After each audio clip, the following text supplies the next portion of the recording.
వడిలో నాకు సుఖము. తండ్రి దేవా నా సర్వం నీవయ్యా, నీ ఉంటే నాకు చాలు. నీ ప్రేమ వర్ణించుట నా వల్ల కాదయ్యా, నీకు వివరించుట నా బ్రతుకు చాలయ్యా. నీ ప్రేమ వర్ణించుట నా వల్ల కాదయ్యా, నీకు వివరించుట నా బ్రతుకు చాలదయ్యా. తండ్రి దేవా ఆనందమా, నీ వడిలో నాకు సుఖము. తండ్రి దేవా ఆనందమా, నీ వడిలో నాకు సుఖము. తండ్రి దేవా నా సర్వం నీవయ్యా, నీ ఉంటే నాకు చాలు. నా ప్రాణ స్నేహితుడా నీ సన్నిధి పరిమళమే, చుట్టె తేనె కన్నా నీ ప్రేమ మధురమయ్యా. నా ప్రాణ స్నేహితుడా నీ సన్నిధి పరిమళమే, చుట్టె తేనె కన్నా నీ ప్రేమ మధురమయ్యా. తండ్రి దేవా ఆనందమా, నీ వడిలో నాకు సుఖము. తండ్రి దేవా ఆనందమా, నీ వడిలో నాకు సుఖము. తండ్రి దేవా నా సర్వం నీవయ్యా, నీ ఉంటే నాకు చాలు. తండ్రి దేవా నా సర్వం నీవయ్యా, నీ ఉంటే నాకు చాలు. నా ప్రియుడా నా ప్రాణమా నిన్నారాధించెదను, నా జీవమా నా స్నేహమా నిన్నారాధించెదను. నా ప్రియుడా నా ప్రాణమా నిన్నారాధించెదను, నా జీవమా నా స్నేహమా నిన్నారాధించెదను. తండ్రి దేవా ఆనందమా, నీ వడిలో నాకు సుఖము. తండ్రి దేవా ఆనందమా, నీ వడిలో నాకు సుఖము.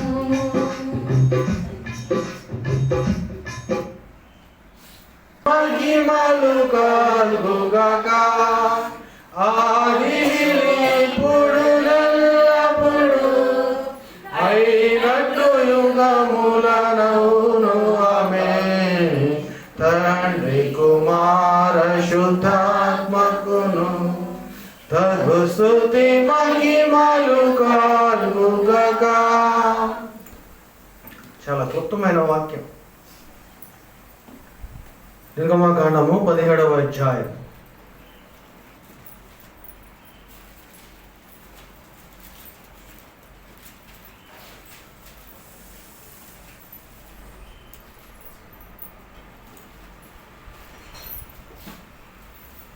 నిర్గమకాండము 17వ అధ్యాయం. The book of exodus chapter 17 verses 15 and 16. నిర్గమకాండము 17వ అధ్యాయము 15, 16 వచనాలు. యెహోషువకు వినిపించుము. చెప్పండి ఈ మాట. మోషే ఒక బలిపీఠము కట్టి దానికి యెహోవా నిస్సి అని పేరు పెట్టి అమాలేకీయులు తమ చేతిని యెహోవా సింహాసనమునకు విరోధముగా ఎత్తి గనుక యెహోవాకు అమాలేకీయులతో తరతరముల వరకు యుద్ధమనెను. అర్థమైంది కదా? మోషే ఒక బలిపీఠము కట్టి, బలిపీఠం కట్టాడంటే దేనికోసం కడతారు బలిపీఠం? బలి అర్పించటానికి. బలి అర్పించటానికి. ఏ బలి? పైన మనం చూస్తే వీళ్ళు ఐగుప్తు నుంచి కానానుకు వచ్చేటప్పుడు దేవుని చేత ప్రత్యేకపరచబడిన, దేవుని చేత విడుదల కలుగు చేయబడిన ఈ ఇశ్రాయేలు ప్రజలు, వారిని నడిపిస్తున్న మోషే, వారి ప్రయాణములో దేవుడు ఆశ్చర్యములు అద్భుతములు చేసి సముద్రమును దాటించి నడిపిస్తుండగా వారి ప్రయాణంలో మొదట జరుగుతున్న యుద్ధం ఇది. అప్పుడు దాకా విసిగిచ్చాడు దేవుణ్ణి. తిండి లేదని, తిండిలో ఉల్లిపాయలు లేవని, మాంసం లేదని, నీళ్లు లేవని, నీళ్లు చేదుగా ఉన్నాయని రకరకాలుగా వినిపించాడు. అయితే అన్నీ ఓర్చుకున్న దేవుడు ఇక చాలే పదండని వారిని కానాన్లోనికి నడిపిస్తూ ఆయన విసికో వేసారో ఏదో ఒక విధముగా వీరి చేత ఏం చెప్పాడయ్యా అంటే, మీరు వెళుతున్నారు మార్గంలో, మీరు మార్గంలో వెళుతుండగా చాలామంది నాకు విరోధులు ఉన్నారు. ఎలా విరోధులు అయ్యా అంటే, దేవునికి ఆయన ఇచ్చిన మొదటి ఆజ్ఞ, నేను తప్ప మీకు వేరొక దేవుడు ఉండకూడదు. లేడు కాబట్టి నువ్వు చేసుకోబోతావు, ఉండకూడదు అంటే వీళ్ళే చేసుకున్నారు. అయినా వీళ్ళని ఓర్చుకొని నడిపించాడు. ఇప్పుడు మళ్ళా చెప్తున్నాడు, మీరు వెళుతున్నారు, నాకు శత్రువులు ఉన్నారు, మీరు వాళ్ళని ఉంచకూడదు, నాకు శత్రువులు ఉన్నారు. ఈ మాట అంటాడు ఇక్కడ 16వ వచనం. మీకు అర్థమైంది, అందుకనే చదివించా. అమాలేకీయులకును యెహోవాకును తరతరములు ఎప్పటికైనా దేవునికి వ్యతిరేకముగా ఉన్న వాడికి, దేవుని బిడ్డలుగా పొంతన ఉండకూడదు. ఇది దేవుడిచ్చిన నీకు ఆజ్ఞ. లోక స్నేహము దేవునితో వైరం. దేవునితోనే నువ్వు గొడవ పెట్టుకుంటావు. వీళ్ళు వెళుతున్నారు. ఇశ్రాయేలీయులు సంఖ్య తక్కువే, కానీ అమాలేకీయులను గెలిచారు. పైన 8వ వచనం చదువుకొని ఇంటికి వెళ్ళి 16వ అధ్యాయం నుంచి ఇదే ఉంటుంది. గెలిచారు. ఎలా గెలిచారు? ప్రభు గెలిపించాడు. తండ్రిగా యెహోవా, కుమారుడిగా యేసయ్య ఈ ప్రజల పక్షమును యుద్ధం చేసి గెలిపించాడు. ఇది గమనించుకొని మోషే దేవునికి బలిపీఠము కట్టి బలిమే అర్పిస్తున్నాడు. దానికి ఒక పేరు పెట్టాడు, యెహోవా నిస్సీ. ఈరోజు నీ కృతజ్ఞత, నీ బలి నైవేద్యము దేవునికి చేరటానికి దేవుడిచ్చిన అవకాశం ఈ సమూహం. దేనికోసమయ్యా? ఆదివారపు స్తుతి పాత్రుడు ఆయన, ఘనత వహించిన వాడు ఆయన. మనం కాదు. నేను బాగా పాడానా, నేను బాగా వాక్యం చెప్పానా, ప్రార్థన అక్క బలే చేసింది, ప్రతి వారం నువ్వు చేయక ఏమండి నేనిట్ట వీళ్ళిట్ట అవసరమా అంటే ప్రభు అంటాడు, మీరు కాదు ఎవరు ఉండాలండి? నేను.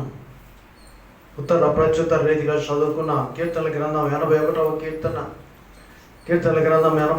కీర్తన, 9వ వచనం. కీర్తనల గ్రంథం, అన్యుల దేవతలలో ఒకటిను నీలో ఉండకూడదు. అన్యుల దేవతలలో ఒక దానిని నీవు, ఒకదానికి ఒక్కదాని కూడా, అన్ని కాదు, ఒక్కటి కూడా. ఏమండి? ఇంటి గుమ్మడికాయ కట్టలేదండి, పసుపు నీళ్ళు తెలిసినట్టు దేవుడు ఒప్పుకోడు. బొట్టు పెట్టుకోలేదులేండి, ఇష్టానుసారమైన గొడ్డలు వేసుకున్నానంటే దేవుడు ఒప్పుకోడు. అర్థమైందండి? ఒకదానికి కూడా నువ్వేం చేయకూడదు, అవకాశం ఇవ్వకు. మరి ఏం చేయాలి నీవు? అక్కడే అంటాడు కింద 10వ వచనములో, ఐగుప్తీయుల దేశములో నుండి నేను రప్పించిన నీ దేవుడు యెహోవాను నేనే. నేనే.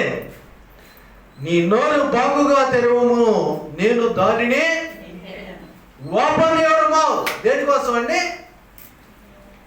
ఒక్కొక్కరు నోరు తెరిస్తే బతకలేరంట. మరి బ్రష్ చేసుకోకో లేకపోతే దేనికో నాకైతే తెలియదు. నోరు మొదలు పెట్టిందంటే 7 సముద్రాల అవతలకి వినిపించింది. ఎన్ని సముద్రాలైన భాష వినపడదు. జాగ్రత్త అమ్మా, కలుగు చేసుకోబాకు. అంతే కదయ్యా. ఏ సౌండ్ సిస్టమ్ అవసరంలా. నోరు దానికోసం కాదు, ప్రభువుని స్తుతించడానికి, ప్రభువుని గణపరచడానికి, ప్రభువును మహిమపరచడానికి, ప్రభువు నీకు చేసిన అద్భుతాలు ఆశ్చర్యాలను చెప్పడానికి. ఎవరికైనా చెప్తావు ఆ రోజుకి ఒకళ్ళకైనా? చెప్పాల్సినవి పోయినా నీ నోరు ప్రభు వైపు తిప్పు. నీ దేహం అంతా నరకంలోకి పోకుండా నీ దేహాన్ని సాక్షిగా వాడు దేవుని కోసం. వాక్యం స్పష్టం. నీ నోరు బాగుగా తెరవము, నేను నింపుతాను. నీ నోటిని దేంతో నింపుతాడు? హృదయం నిండి ఉండే దాన్ని బట్టి నోరు. నీ ఒంట్లో ఏముందో నాకైతే అనవసరం. నువ్వు నోరు తెరిచి నా ముందున్నావు అంటే నీ నోటిని నేను నింపితే నీ లోపలదంతా వెళ్ళిపోయింది, మాయమైపోయింది. ఇప్పుడు ఏమైంది అంటే లోపల దేవుని ఉంది. హృదయంలో దేవుని మాటలుంటే నీ నడక కూడా దేవునిదై ఉండింది. నేను నింపుతా. ఆయన ముందు మనం తెరవం నోరు. అందుకని వాక్యం చదవమనేది, వాక్యం చదివిచ్చేది, పలికిచ్చేది. ఇంతే కదని మీ చేత మాట్లాడిచ్చేది. అలవర్చుకోవాలి. నీ నోరు బాగుగా తెరువు. ఎప్పుడు అన్ని జనుల ముందు కాదు, అన్ని దేవతల ముందు కాదు, కానీ నీ దేవుని ముందు నీ నోరు. అన్య దేవతలలో ఒక్కదానినైనను నువ్వు రెస్పెక్ట్ చేయకూడదు, పూజించకూడదు. ఎందుకనగా యెహోవా సింహాసనమునకు అనగా యేసయ్య అధికారమునకు అది విరుద్ధము. నీ దేవుడికి విరుద్ధం అంటే నీకు విరుద్ధమా కాదా? నీకు విరుద్ధం కావాలి. వాళ్ళకి నాకేమి తగాదాలు లేవండి. అదేదో మా నాన్నగారిది, మా అత్తగారు వాళ్ళది, వాళ్ళకి అప్పుడే గొడవలు ఉన్నాయి. ఇప్పుడేం లేదు, ఇప్పుడు కలిసిపోయి ఉంటామంటే ప్రభు అంటాడు, ఆ హానికరమైన దాన్ని నువ్వు సమాధి చేయకపోతే ఆ హానిని నీ పిల్లలకు కూడా ఉంటుంది. తేల్చుకోదాని సంగతి. అందుకని స్తుతికి సాక్షిగా ఈ యొక్క బలిపీఠాన్ని స్తుతించడానికి, దేవుని బలి అర్పించడానికే కాదండి, సాక్ష్యం ఉండాలి. బలిపీఠం అక్కడే ఉంది. వీళ్ళు దాటి వెళ్ళిపోతున్నారు. వచ్చే జనానికి, తర్వాత జనాంగమునికి ఇదేంటండి? సాక్ష్యం. సాక్ష్యం. నీ జీవితమే ఒక సాక్ష్యం కావాలి. ఎటువంటి సాక్ష్యం కావాలంటే దేవుని కొరకు తెరిచిన నోరుగా ఉండాలి. దేవుని పని చేయటానికి ఆయన చేసుకోగలడు. ఆయన మోటి మాటతోనే సృష్టిని సృజించాడు. ఆయన లయపరచగలడు, అన్నింటినీ లయపరచగలడు. కలుగును గాక అంటే కలుగును, పోవును గాక, నశించి పోవును గాక అంటే నశించిపోవచ్చు.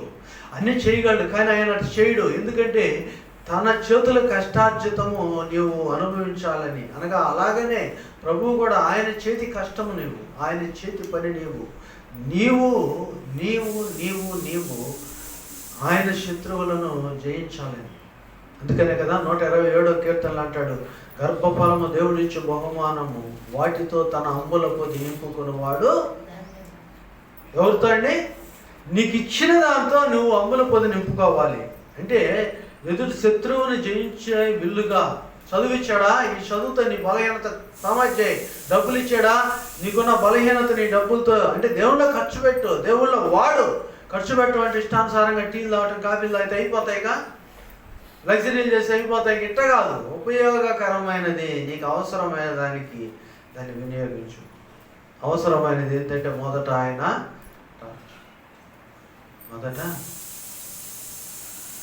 ఆయన సన్నిధి. ఇక్కడ అమాలేకీయులకి ఇశ్రాయేలీయులకు శత్రుత్వం లేదు, కానీ ఇశ్రాయేలీయులు దేవుడైన యెహోవాకును అమాలేకీయులకు శత్రుత్వం. యెహోవాకు విరుద్ధముగా వారు నడుచువారు, అనేకులను పూజించువారు. ఈరోజు నీలో కూడా దేవుని కోసం వాడబడాలంటే, దేవునికి సాక్షిగా ఉండాలంటే, నువ్వు దీవించబడాలంటే, దేవుడు నిన్ను మెచ్చుకోవాలంటే నీవు ఆయన శత్రువుని జయించాలి. ఎవరు జయించాలండి? ఆయన మాటే కాదు, దేవదూతలకు చెప్పిన 1 సెకండ్ల కనురెప్ప పాటులో. కానీ ఎవరికి చెప్పాడంటే ఆయన మనకి చెప్పాడు. ఒకసారి ఆయన మనల్ని కలుగు చేశాడు, రెండవది ఆయన రక్షించి మనల్ని పునరుద్ధాన శక్తితో బలపరుస్తున్నాడు. దేనికోసమై అంటే లోకం కోసం కాదు, ఆయన కోసం. ఎవరి కోసం అంటే ఆయన కోసం చాలామంది రక్షించబడ్డారు, కానీ పునరుద్ధాన శక్తి లేదు. అందుకని యాకోబు అంటాడు, భక్తి ఉంది కానీ ఆయన శక్తిని మనం ఆశ్రయించట్లేదు. భక్తి ఉంది, శక్తి లేదు. లోకానుసారమైన శక్తితో జీవిస్తున్నాము. నీవు ముందు ఆయన దగ్గరికి వెళ్ళు, ఆయన కావాలి. ఇది దేవునికి ఇష్టమైన ప్రవర్తన. ఆయనకు విరుద్ధముగా ఉన్నది, ఆయనకు వ్యతిరేకముగా ఉన్నది నీ కళ్ళ ముందు ఉండకూడదు, నీ చెవులో వినబడకూడదు, నీవు దాని వైపు నడవకూడదు. అందుకని అంటాడు కదా, పదే పదే చెప్తా, దుష్టుల ఆలోచన చొప్పున నడవక, పాపుల మార్గము నిలవక, అపహాసకులు వాళ్ళు ఏమైతేనండి, నేను పోయి అక్కడ నుంచుంటానంటే దేవుడు కుదరదు. వాళ్ళు ఏమన్నా కానీ వాళ్ళు చెడ్డోళ్ళు అయితే నాకేమి, నేను ఆరాధిస్తానంటే కుదరదు. ఆరాధించు స్థలము, ఆరాధించు దినము వేరు. ఆరాధించు దినం, ఈ దినం ఆరాధించాలి, ఆరాధించు స్థలములో ఆరాధించాలి. అందుకని ఆరాధించడానికి అనేక ప్రదేశాలకు వెళ్ళారు. ఉన్న స్థలము కూడా అది ఆరాధనా స్థలమా లేకపోతే నువ్వు ఏర్పరచుకున్న స్థలమా? చెప్పాడు, పోవాలి ఆరాధనకి. ఎక్కడికి వెళ్ళాలో చెప్తాడు ఆయన. మోషేతో అంటాడు, ఈ ప్రజలను తీసుకెళ్ళు, ఫరోకు చెప్పు, అరణ్యానికి పోయి ఆరాధించాలి మేము. ఈ అన్ని జనుల మధ్య కాదు, ఐగుప్తీయుల మధ్య కాదు. ఎక్కడికి పోవాలంటే ఆరాధించు స్థలము. అందుకని ఆదివారం ఆడబడితే ఆడ ఆరాధన చేయం. మందిరానికి రావాలి.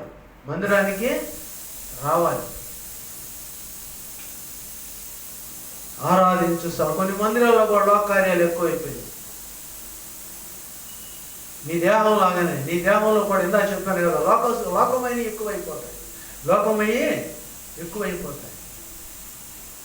అందుకనే ప్రభు వాక్యం స్పష్టం. అమాలేకీయులకును ఇశ్రాయేలీయులకును ఎటువంటి శత్రుత్వం లేదు, కానీ ఇశ్రాయేలీయులు దేవుడైన యెహోవాకు వారు విరోధులు కాబట్టి ప్రభు అంటాడు, వాళ్ళను జయించున్నాను.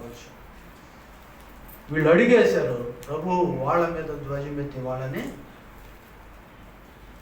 సమాధి చేసేసారు.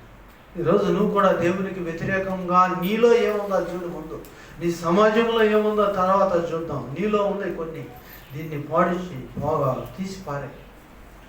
ఎందుకంటే వాక్యం స్పష్టం. సామెతల గ్రంథం 16వ అధ్యాయము 7వ వచనం. సామెతల గ్రంథం 16వ అధ్యాయము 7వ వచనం. ఒకని ప్రవర్తన యెహోవాకు ప్రీతికరమైనప్పుడు ఆయన వారి శత్రువులను సహావాని మిత్రులుగా. నీ ప్రవర్తన ఎవరికి ప్రీతి కావాలండి? యెహోవాకి ప్రీతికరమైనప్పుడు, తండ్రికి ప్రీతికరమైనప్పుడు శత్రువులందరూ ఏమవుతారు? ఇప్పుడు అమాలేకీయులను హతము చేసి ఇశ్రాయేలీయులు దేవుని సంతోషపెట్టారా లేదా? నీ జీవితంలో దేవునికి వ్యతిరేకముగా ఉన్నదాన్ని తీసివేసుకుంటే ప్రభువుకు సంతోషం, లేకపోతే సంతోషము లేనే లేదు, దీవెన లేనే లేదు. నీ ఎదుట ఉన్న వారు కూడా ఉన్నారు. ఒక ఆయన ఉన్నాడు, మా పెద్ద ఆయన. ఎవరు? అబ్రహాము, ఇస్సాకు, యాకోబుల దేవుడు అంటాం కదా. యాకోబు ఉన్నాడు. యాకోబుకు ఏకైక కుమార్తె ఒక ఆమె ఉంది. ఎవరు ఆమె? ఆదికాండం 84 రండి. ఆదికాండం 84, the book of Genesis chapter 8:34.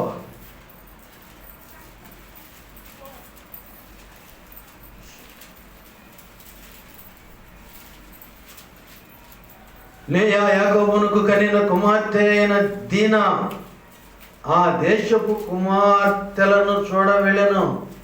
ఎవరండి? అమ్మగారు ఎవరిని చూడటానికి వెళ్ళిందంట?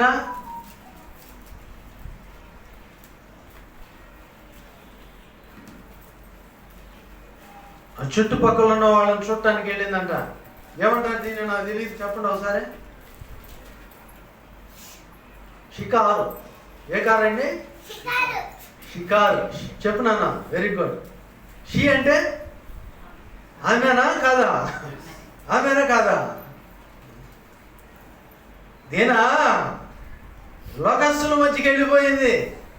అమ్మలు ఎట్టున్నారా, అక్కలు ఎట్టున్నారో ఫ్యాషన్స్ చూసేద్దామని ఫ్యాషన్ షోకి వెళ్ళింది. Open fashion show. She culture నేర్చుకోవడానికి వెళ్ళింది, ఆ దేశం స్టైల్స్ చూడటానికి వెళ్ళింది కదా. ఈరోజు స్టైలిష్ కావాలి పిల్లలకి. ఇంటి నిండా కంతల గుడ్డలు, వెంటిలేటర్స్, ఏం కావాలి? ఎందుకు కుట్టించుకుంటారో తెలియదు. టైలర్కి ఏమో ఇన్ని డబ్బులు ఇస్తారు.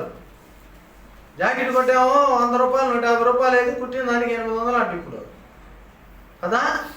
మగవాళ్ళకేమో ఒంటి నిండా కొట్టు ఉండాలి, ఎక్కడ ఒళ్ళు కనపడకుండా. ఆడవాళ్ళకి ఒళ్ళంతా కనిపించాలి. ఎంత తెచ్చి కుట్టించుకున్నారు. స్టైల్స్ చూడటానికి వెళ్ళింది. ఏమైందండి? అవమానపరచబడ్డాది, శీలం పోగొట్టుకుంది. ఇది కేసు ఇప్పుడు మళ్ళా కదండి. బలవంతం చేశారు, రేపు చేశారు. ఇంటికి వెళ్ళింది బయటికి. అనవసరం పని ఉంటే పోతే, పద్ధతిగా పోతే ఈ శ్రమ ఉండేది కాదు. అర్థమైందా? షికారుకి వెళ్ళింది. షికారులు చేసేవాళ్ళు ఎక్కువ. డబ్బు, మదం, పని లేక, బైబిల్ చదువుకోక, వాక్యాన్ని పాటించక, ఆయన చెప్తాడులే పాస్టర్ వాక్యం, మేమేం చేస్తాం? వింటా ఉంటాం. అందుకని యాకోబు అంటాడు, విలువారయుండి మిమ్మల్ని మీరు మోసపరుచుకోవాలి.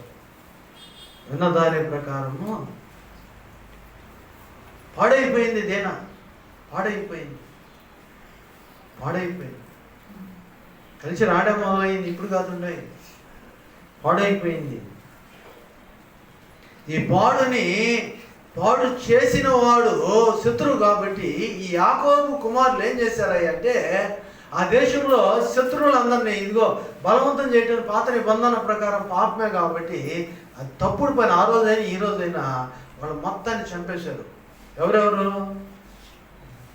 25వ వచనం చూడండి, ఆదికాండం 34:25.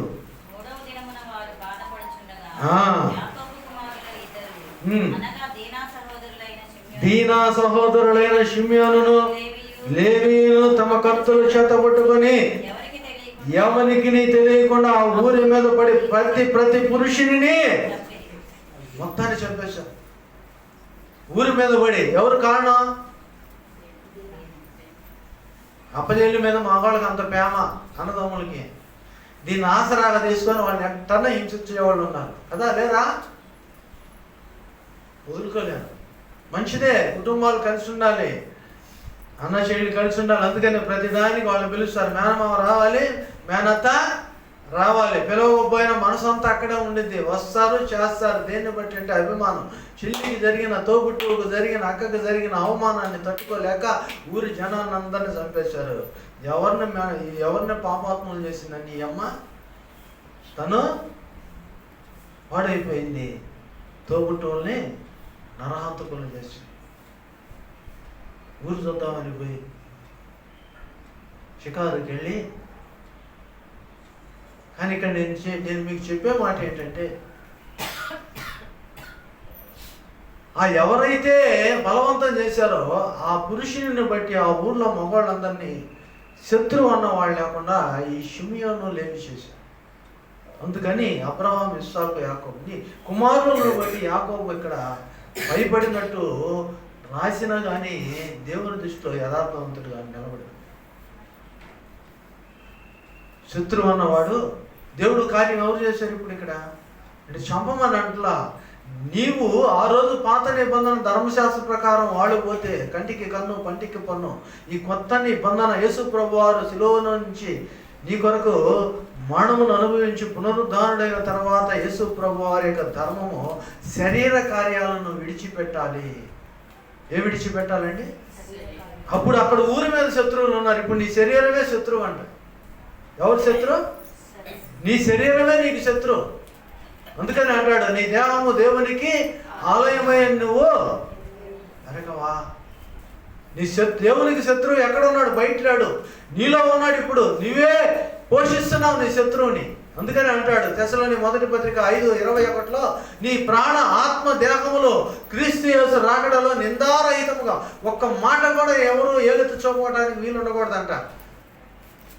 నీ శరీరం మీద కానీ, నీ ప్రాణము మీద కానీ, నీ రక్తము మీద కానీ, నీ ఆత్మ మీద కానీ ఒకళ్ళ నింద మోపకుండా ఉండాలి. ఎవరు చేయాలి? ప్రభువా పాపం చేయకుండా చేయ, పాపం చేయకుండా చేయ అనాలా? నేను పాపం జోలికి పోకూడదని నీకు ఉండాలా? ఏమా కరెంటు కాల్చుకోకపోతే బిల్లు కట్టాల్సిన పనిలే. కరెంటు నేను లైట్లు ఆపను, ఫ్యాన్ ఆపను, ఎప్పుడు తిరుగుతానే ఉండాలంటే బిల్లు ఎవరు కట్టాలి? నువ్వే కట్టాలి, లేకపోతే నీ పక్షాన ఇంటి యజమానుడు కట్టాలి. కాల్చుకుంది నువ్వే కదా. కరెంటుకే ఎంత ఉండే పాపానికి ఇంకెంత ఉంది కదండి. ఉపయోగం లేకపోయినా లైట్లు ఫ్యాన్లు కావాలి చాలామందికి. ఎప్పుడు సౌండ్ వినలేరు, వినాలి. ఆ సౌండ్ వినపడాలి, గాలిగా తగలాల్సింది. ఏం వినపడాలి? సౌండ్ వినపడాలి. అదే కాదు ఇప్పుడు కొత్త వాళ్ళ చెవులో చెవిటి మిషన్ వల్ల ఏంటంటే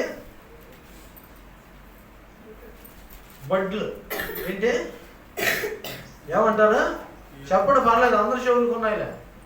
ఇదివరకు పాపం చెవిటి వాళ్ళు వచ్చిన వాళ్ళు చెవుడు మిషన్ పెట్టుకోవడానికి చాలా ఇబ్బంది పడేవాడు కనిపించింది. ఇప్పుడు ప్రతి వాళ్ళకి ఏముంది? ఏమంటారు? ఇయర్ బడ్ అంటారు. ఏంటి? ఇదివరకు చెవులో గుబులు తీసుకునేవాడు పుల్ల, ఏమంటారు దాన్ని? అది అర్థమైందా? చెవు పొడుచుకునేదండి ఇది. వాడు ఏం చేస్తుంది? కర్ణవేరిని తాగుతుంది. కర్ణవేరే కాదు, ఇది ఇక్కడ పెట్టినప్పుడు మైండ్కి తగిలిద్ది, బ్రెయిన్కి తగిలిద్ది. ఫస్ట్ కంటి చూపు పోయింది, కంటి చూపు తర్వాత ఏమైందంటే మెంటల్ వచ్చింది, పెరాలసిస్ వచ్చింది. నీ శరీరానికి మామూలుగా ఉంటే 60 సంవత్సరాలకు 70 సంవత్సరాలకు ఒక బలహీనత రావాల్సింది. ఈ సైతాన్ వల్ల ఏమొచ్చింది? పైలట్కి అవసరం, వాడు బండి వెళ్తాడు కాబట్టి. ఎప్పుడన్నా ఏదైనా సీక్రెట్గా వినడానికి అవసరం. 24 గంటలు అది ఎందుకండి? గాలి బాగొద్దు, అన్ని రంధ్రాల నుంచి గాలి ఆడాలి కదా, స్పర్శ లేదు. అందుకని పిచ్చి పడుతుంది ప్రతి వాడికి, కంటి చూపు పోతుంది. పిల్లలు కూడా ఎందుకు కళ్ళద్దాలంటే ఏంటంటే పొడుచుకుంటున్నారు. అర్థమైందా? జాగ్రత్త, నువ్వు చేసే పని నీకు అనే. కానీ దేవుడు ఇక్కడ, ప్రభువు ఇక్కడ స్పష్టం చెప్తున్నాడు, నీ శరీరంలో ఉన్నాయి చూడు, వీటిని బంధించు. ముందు నాకు విరోధమైన నీ శరీరంలో ఉన్నాయి. అక్కడ అమాలేకులు ఇశ్రాయేలీలు కాదు, ముందు నువ్వు బంధించు. దీనాన్ని బట్టి అక్కడ యుద్ధాలు వచ్చినాయి, యుద్ధాలు ఎందుకు వచ్చినాయి? ఇంత జరిగింది. చూడండి ఇక్కడ 8వ వచనానికి రండి, 34:8.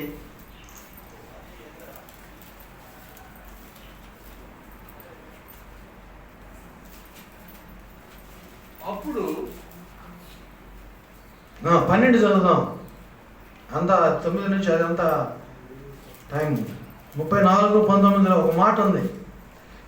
ఏనని పెళ్లి చేసుకుంటామాయా మాకి నేను బతుకులు ఆడుకుంటున్నారు వాళ్ళే, పాపం చేసిన వాళ్ళు. చేసి ఏమంటున్నారు? చదవండి, అందరూ చదవండి, అది అందరూ చదవాల్సింది. ఇప్పుడు ఇట్లాంటివి కావాల్సింది. చదవండి, పెద్ద చదవండి, కరెక్ట్ చదవండి. టీచర్లో తప్పు చదివితేట. 12వ వచనం.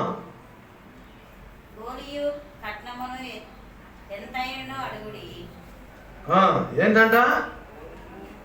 ఓలి. ఓలి ఏంటంటారు ఈ మాట? పెళ్ళిళ్ళప్పుడు పతానాలు అని అంటుంటారు పెద్దలందరూ. అన్ని కొంతమంది కూర్చొని అవి గట్టి గట్టి అది లేదు ఇది లేదు అని కొట్టుకుంటుంటారు. దాంట్లో ఇది ఒకటి. ఓలి ఎవరికి ఇస్తారండి? చెడిపోయిన వాళ్ళకి ఇస్తారు. ఎవరికి ఇస్తారు? చెడిపోయిన వాళ్ళకి ఇస్తారు. చాలామంది మా అమ్మాయి చెడిపోయింది, ఓడి తేలేదు అంటారు. కొంతమంది మగవాళ్ళు ఓడి లేదేందయ్యా, ఓడి ఎంత అని అడుగుతుంటారు. అంత సంస్కృతి ఎంత భ్రష్టు పట్టించారు. ఎవరు? యేసు నామములో ఉన్న వారే. ఎవరండి? పెద్దల కట్నం. మంచిదే, కట్నం ఎవరికి? అమ్మాయిగా పెద్దలకా? కట్న కానుకలు అంటారు, తర్వాత చెప్తానండి. అది తెలియకుండానే ఇదే చెప్పాను కదా, ఒకప్పుడు బాల్య వివాహాలు జరిగాయి. ఏం జరిగాయండి? ఏం జరిగాయి? బాల్య వివాహాలు అంటే పుట్టిన 4 సంవత్సరాలకు 5 సంవత్సరాలకు 6 సంవత్సరాలకు పెళ్లి చేసేసేవాళ్ళు. పెళ్లి చేశారు కానీ కాపురానికి పంపరు. దేనికి పంపరండి? పలానాళ్ళ కోడలు, పలానాళ్ళు అమ్మాయి అనుకునేవాళ్ళు బాల్య వివాహాల దినాల్లో. అవి లేవు ఇప్పుడు. చేస్తే పెద్ద నేరం, చేయబాకండి, ఎవరికి అనబాకండి. మేము చిన్నప్పుడు అనుకున్నాం, పెద్ద అయిన తర్వాత అనుకున్నాం. అవి ఏం జరగవు. అప్పుడు ఎట్టిపోతారో తెలియదు. అర్థమైందా? అయితే ఈ బిడ్డ రజస్వలి పెద్ద మనిషి అయిన తర్వాత ఎవరు బాల్య వివాహం జరిగింది చూడండి. ఈ బిడ్డని అప్పుడు చిన్నపిల్లలు ఇప్పుడు పెద్ద మనిషి అయిందని, పుష్పావతి అయిందని రకరకాల సింబాలిక్ లాంగ్వేజ్ వాడతాం కదా. ఈ బిడ్డని కాపురానికి పంపిస్తారు, అత్తగారింటికి. ఎక్కడికి పంపిస్తారు? ఇది ఊరంతా తెలియటానికి అప్పుడు ఏమనేవాళ్ళు అంటే సారా పంపించేవాళ్ళు. ఏం పంపించేవాళ్ళు? తినే. ఇప్పుడు పెళ్ళిళ్ళు ఎన్ని సంవత్సరాలకు అవుతున్నాయండి? 21, 22, 30, 40 సంవత్సరాలు కూడా పెళ్ళిళ్ళు అవుతున్నాయి. బాల్య వివాహాలు అవుతున్నాయా? మరి ఇప్పుడు ఎందుకు సారా? అప్పుడు అమ్మగారింటికా నుంచి అత్తగారింటికి వచ్చింది. ఎప్పుడు వచ్చింది? బిడ్డ పరిపక్వత చెందిందని సారి పెట్టారు. తీపి పదార్థాలతో ఆ ఊరు తెలియాలని. ఇప్పుడు నువ్వు వెళ్ళే బ్యాండ్ మేళంతో చేస్తే మరి ఇంకెందుకు సారా? అవసరం అండి? ఎంత పనికి మాలిన పనులు చూడండి. పద్ధతులు అంట. ఓలి ఏడ ప్రారంభమైంది? ఇది చెడగొట్టిన దాని దగ్గర ప్రారంభమైంది. ఆ రోజు నుంచి ఈ రోజుకి చెడిపోయిన వాళ్ళు ఉన్నారు, కానీ దేవుని మీద ఇది వ్యతిరేకత ఉంది. దీన్ని చేయిద్దాం, దీన్ని చేయిద్దాం, దీన్ని చేయిద్దాం అనే ఆశ లేదు. రావాలి, నీకు ఆశ రావాలి. మొదట ఆయన కావాలి. మొదట ఆయన రాజ్యమును, ఎవరాయన? యేసయ్య.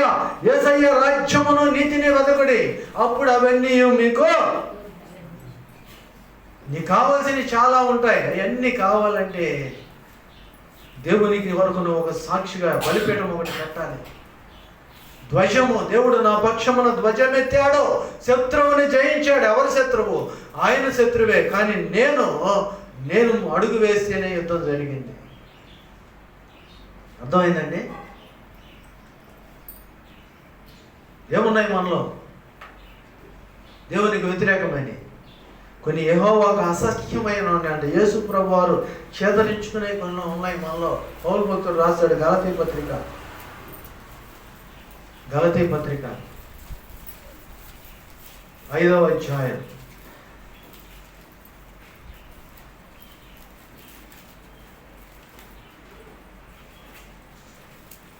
గలతీ పత్రిక 5వ అధ్యాయం 19వ వచనం. శరీర కార్యాలు దేవుడికి ఇష్టం లేవు, అవి స్పష్టం, తెలుసు అంట, బాగా తెలుసు. శరీర కార్యములు ఏమనగా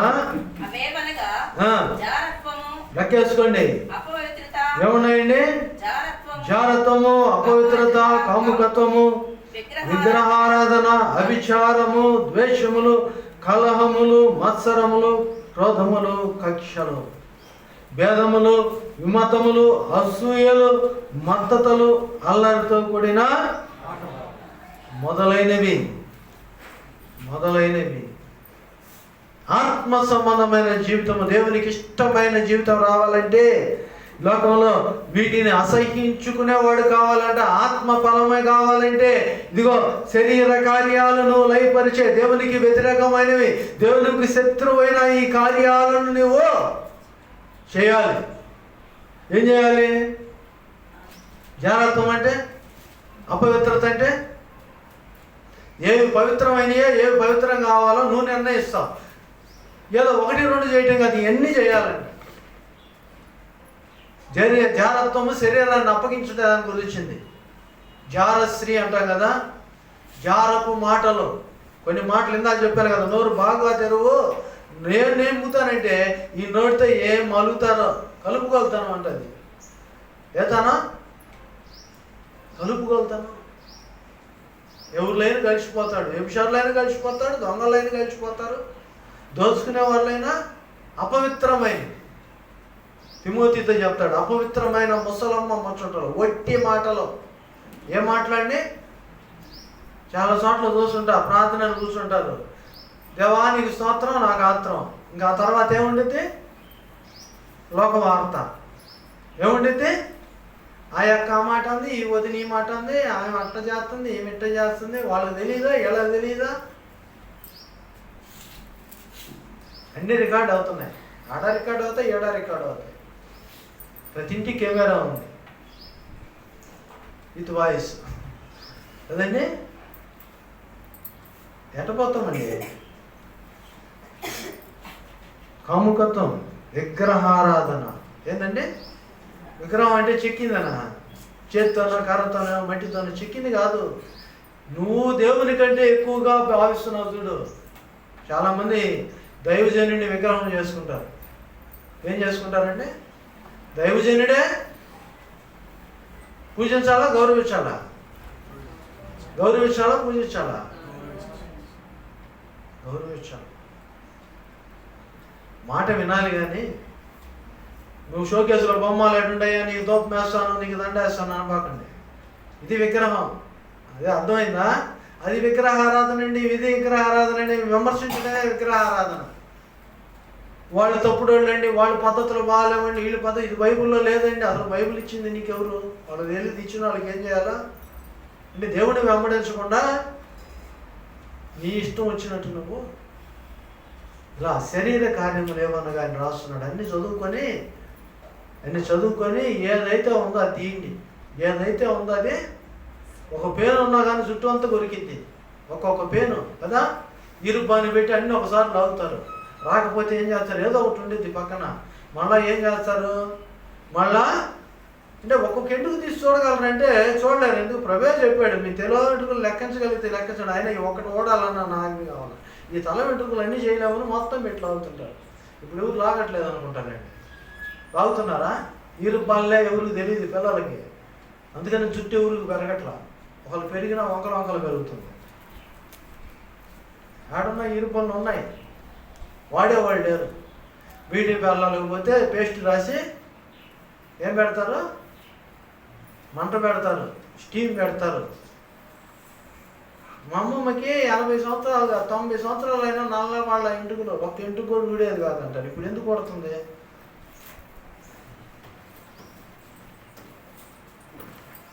రాత్రి ఒక సేవకుడు చెప్పాడు, మంచి ఉదాహరణ.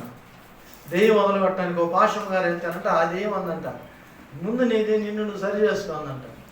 ఏంటంటే, నీకు నాకంటే ఎక్కువ దెయ్యం పట్టింది, నాకంటే పవర్ఫుల్ దెయ్యం ఉంది నీ దగ్గర. ఏందంటే, నువ్వు వేసుకున్న సవరం సూసైడ్ చేసుకొని వచ్చినావు. ఎవరిదంటే సూసైడ్ చేసుకొని రాము చచ్చిపోతే ఆ ఎండుకులు కొనుక్కొని సవరం కట్టి అమ్మారు. ఎవరికో తెలియదు కదా, ఈయన పెట్టుకొని ఇది కులుకుతా ఉంది ఊరంతా. అర్థమైందా? నవ్వుకోవటానికి కదా ఆయన చెప్పింది. నీలో ఉన్నాయి నువ్వు బంధించాలి ముందు. ఎవరండి? చాలెం రాజు గారు చెప్పారు. నీలో ఉన్నాయి నువ్వు బంధించుకో. నీ శరీరాన్ని అపవిత్రపరుచుకోబాకు. ఎక్కడి నుంచి వచ్చినవి? దేవునికి శత్రువు అయినవి. దేవునికి శత్రువు అయినవి. ఒకని ప్రవర్తన యెహోవాకు ప్రీతికరమైనప్పుడు తన శత్రువులు ఏమవుతారండి? సహమిత్రులు అయిపోతారు. యెహోవాకు విరోధముగా లేచిన అమాలేకీయులకు అవకాశము లేకుండా ఇశ్రాయేలు ప్రజలు వారిని నిర్మూలించారు. ఈరోజు నువ్వు కూడా నీ శత్రువైన అపవాదిని జయించటానికి దేవుడు నిన్నే లెగమంటున్నాడు. ఆయన చేయడు. అయ్యా నన్ను కాపాడంటే ఎట్ట కాపాడతాడు? దేని గురించి? రక్షణ గురించి. దేని గురించి అండి? దేని గురించి? రక్షణ గురించి ఇస్తాడు. నీకు తెలియక చేసిన దాని గురించి రక్షణ ఇస్తాడు. తెలిసి నేను ఏది వదులుకోను, నువ్వే నన్ను వదిలించండి. ఏంది అది? దెయ్యమే కదండి? దెయ్యమో కదా? 51వ కీర్తనకు రండి.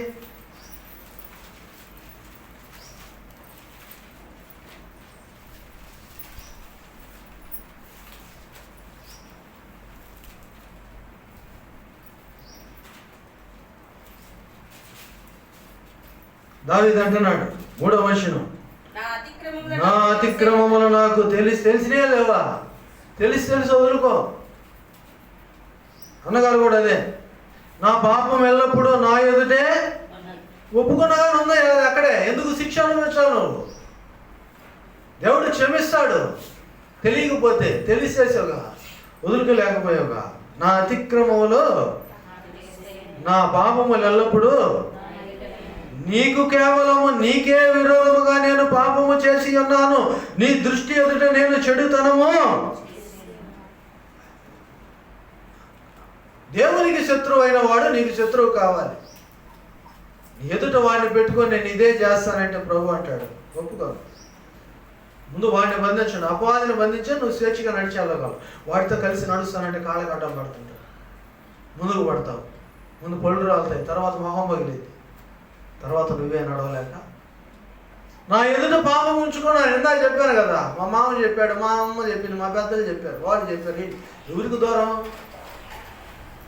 కేవలం నీకే పాపం చేశాను. ఎందుకంటే నీ శత్రువుని నేను జయించకుండా ఇక్కడే ఉంచాను. నీ శత్రువు అయిన అపవాదిని నేను జయించకుండా ఇలానే పోతున్నాను. అందుకనే తప్పిపోయిన కుమారుడు కూడా లూకా సువార్త 16వ అధ్యాయంలో అక్కడ అంటాడు, తండ్రి దేవునికి నీకును విరోధముగా నేను పాపము చేసిదని. దేవునికి నీకు విరోధముగా నేను పాపము చేసి. శత్రువుని జయించాలి. ఎవరు శత్రువు? ముందు నీకు శత్రువు ఎవరు ఉండరు. నువ్వు దేవునికి ఇష్టంగా ఉండి ఆయన శత్రుత్వాన్ని జయించినప్పుడు ఎవరు జయించాలంటే నువ్వు జయించాలి. పాపం పని చేయకుండా పాపానికి దూరముగా ఉండి శరీర కార్యాలను జయించే శక్తి నీకు ఇచ్చాడు దేవుడు. నువ్వు జయించాలి. ఆ శక్తిని నువ్వు అడ్డం పెట్టుకొని ఇష్ట ప్రకారం పోతే ప్రభు అంటాడు, నిన్ను నేను క్షమించు,